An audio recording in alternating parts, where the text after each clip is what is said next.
remplacer des joueurs confirmés par des jeunes. En plus, par des jeunes qui, pour beaucoup, viennent d'un pays étranger. C'est toujours une part de risque, quoi, tu vois. Je sais pas ce que vaut le Malcolm, mais voilà, c'est beaucoup de pression sur des gamins qui arrivent dans un nouveau pays, dans un nouveau football. Donc, je suis un petit peu dubitatif, mais enfin, ça fait très longtemps que je suis dubitatif par rapport à ce que font les Girondins de Bordeaux. Parce qu'on a eu, quand j'étais à M6, on avait le même patron.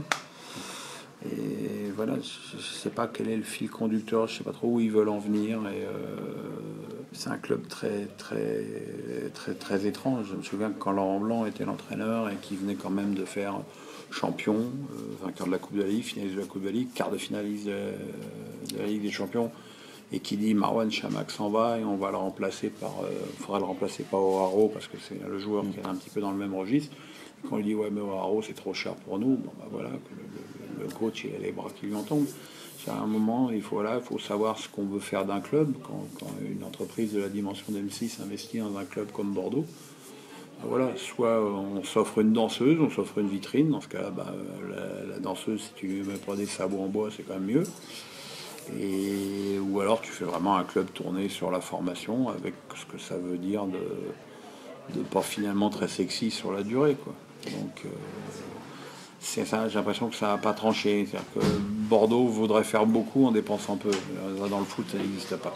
Et justement, Dugarry en avait un petit peu parlé, ce rôle de directeur sportif. Est-ce que vous estimez que Bordeaux, par exemple, aurait besoin d'une personne à ce poste-là? Je trouve que c'est pas normal que Bordeaux ne fasse jamais un coup, que Bordeaux se positionne pas sur un Ferré, sur un Ben Arfa, sur un Delors.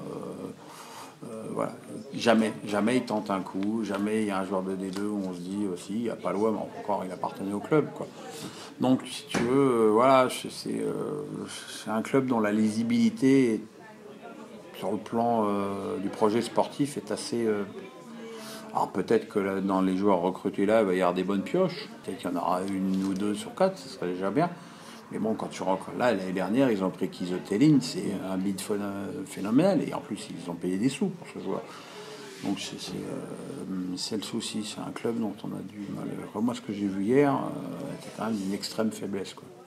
Et justement, est-ce que vous n'avez pas peur qu'un club, bon, quand même qui fait partie du patrimoine du football français, est-ce que on ne pourrait pas voir le même type de scénario comme avec Le Mans ou d'autres clubs qui ont eu un nouveau stade et après qui se sont complètement écroulés? Non, parce qu'avoir un nouveau stade, c'est pas non plus une malédiction.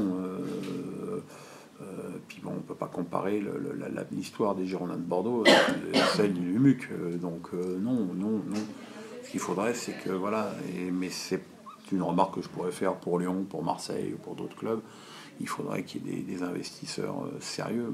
On entend souvent parler des Chinois qui sont très intéressés par Bordeaux, par le club, mais aussi par le Pinard. Voilà, si les Chinois ils mettaient de l'oseille dans Bordeaux, voilà, parce qu'en fait, il faudrait qu'il y ait un ou deux clubs qui puissent concurrencer le PSG. Vous pensez que c'est possible, ça, justement? Enfin, pour que ça soit Bordeaux ou un autre club Bordeaux fait partie des clubs les plus attractifs. C'est une vraie ville où il se passe d'autres choses que le foot, ce qui n'est pas le cas de tous. Ils ont un stade tout neuf, ils ont des conditions d'entraînement exceptionnelles. C'est un club qui a une histoire, oui, ça pourrait. C'est un club qui a un excellent profil, oui. Puis c'est un club calme, c'est pas un club comme Marseille où tu mets ton pognon et t'es pas sûr que derrière, même en ayant mis beaucoup de pognon, on te fout la paix. Alors moi, à Bordeaux, t'es sûr d'un truc, c'est qu'on te foutra la paix.